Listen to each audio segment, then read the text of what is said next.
A gente vive um momento muito delicado, né, por parte dos cristãos, principalmente porque hoje a preguiça intelectual é realmente assim avassaladora no meio do cristianismo. Não é de hoje que eu venho mais escutando alguns termos, mas nesses últimos anos vem se intensificando esse argumento, né?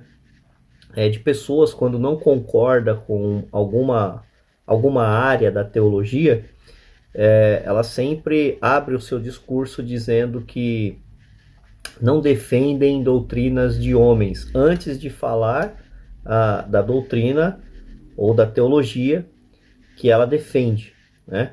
Então se usa muito esse argumento. Antes de entrar nesse assunto, eu quero ler um trecho que eu achei muito interessante e importante de um livro aqui que vai tratar sobre alguma coisa sobre esse assunto, né? Então vai dizer assim, ó, não podemos tomar uma parte das escrituras em detrimento de outras. Esta é a razão pela qual, combatendo o diabo na tentação do deserto, o Senhor Jesus declarou: também está escrito, não põe à prova o Senhor teu Deus. Mateus 4:7. Satanás usou de um texto bíblico com aplicação distorcida, a intenção de induzir Jesus ao erro. Além disso, gabou-se ao dizer, pois está escrito, o diabo disse isso, quando citou parte do Salmo 91. A réplica de Jesus foi imediata. Também está escrito. Significa que uma parte da Bíblia não pode ser usada para anular outra parte da Bíblia. Isso aqui é muito importante. As partes devem se harmonizar e elas têm que se completarem.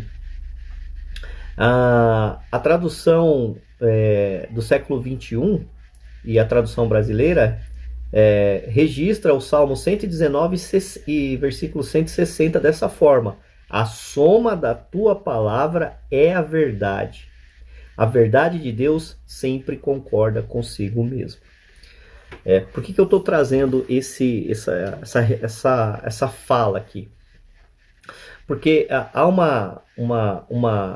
como que eu vou dizer assim, há uma certa ânsia, né, das pessoas dizerem que por discordarem, né, de algum campo teológico, ou de alguma parte da teologia, elas dizem que a doutrina que elas não concordam são doutrina de homens, que eles não defendem doutrina de homens e também não ensinam doutrina de homens, né?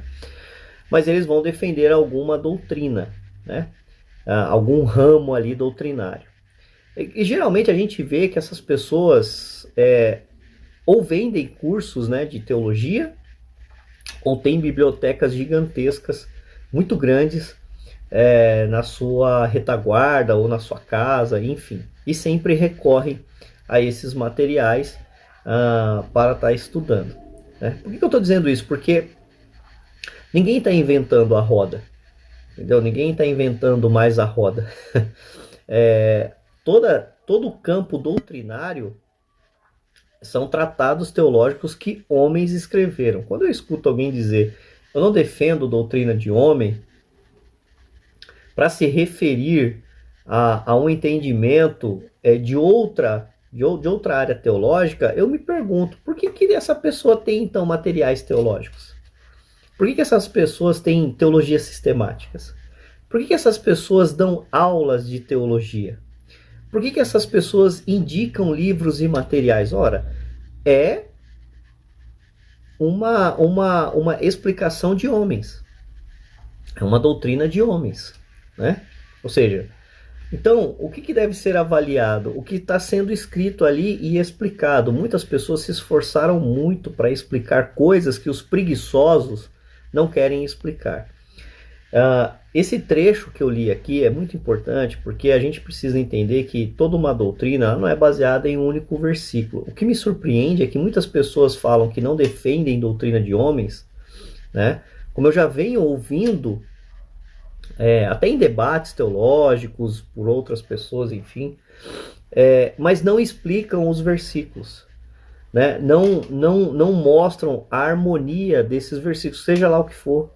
Todo o campo da teologia sistemática, eu vou pegar essa daqui como exemplo, quando você entra lá, quando vai falar sobre a doutrina de Deus, foi tratados teológicos escritos por homens. Quando você pega lá a confiabilidade das escrituras, a mesma coisa. Os atributos de Deus foram homens que escreveram. Né? Quando você pega a revelação cristã, homens que escreveram. A existência e a natureza de Deus, homens que escreveram. São todos campos doutrinários que foram homens que escreveram. A Trindade, homens que escreveram. São tratados teológicos. Quando a gente vai ver a doutrina do homem e o problema do pecado, né? A sistematização da doutrina, foram homens que escreveram. Né? Soteriologia. Antropologia, tratados teológicos, foram homens que escreveram. Quando a gente pega a pessoa de Cristo, tratado teológico, são homens que escreveram. Quando a gente pega o estado e os ofícios de Cristo, tratado teológico, quem escreveu? Homens, teólogos, eles que escreveram. O estado pertinente da graça, sobre a graça, tratados teológicos, foram homens que escreveram. Quando a gente pega a justificação, regeneração e adoração, os tratados teológicos foram homens que escreveram. Quando a gente pega sobre a igreja, são tratados teológicos que foram homens que escreveram. Tudo baseado dentro das escrituras, mas foram homens que escreveram. Escatologia, homens que escreveram tratados teológicos no segmento e na era cristã. Então perceba, tomem cuidado com esse tipo de argumento, porque geralmente as pessoas que utilizam esse tipo de argumento não explicam os textos bíblicos. Não explicam os textos bíblicos. Né? Simplesmente deixa lá. Aí cada um procura o seu, faz o seu. Mas muitas pessoas se esforçaram demais, homens de Deus ortodoxos se esforçaram demais para poder explicar essas passagens e trazer ao nosso conhecimento coisas que nós não saberíamos. A preguiça intelectual é o que mata a cristandade. E não é à toa que a gente vê muitas pessoas hoje correndo atrás de tudo quanto é coisa, menos da própria palavra de Deus e de estudar a palavra de Deus. É por isso que as pessoas já não sabem mais o que é pecado, o que é graça, não sabem mais o que é a volta de Cristo, não sabem mais o que é arrebatamento, não sabem mais de nada. Eu quero deixar aqui em Filipenses, capítulo 3, um trecho, onde o apóstolo Paulo, escrevendo ali os Filipenses, ele vai dizer assim: não é incômodo escrever-vos outra vez sobre o mesmo assunto, e para vós é uma segurança a mais. Paulo estava dizendo que, por mais que ele tivesse que ficar voltando naquele assunto direto e falando e explicando para eles, não era um incômodo. Por quê? Porque isso passava segurança àquelas pessoas. Então perceba, quando as pessoas elas explicam e ficam ali insistindo naquele assunto, é para passar segurança àquelas pessoas que realmente estão ouvindo.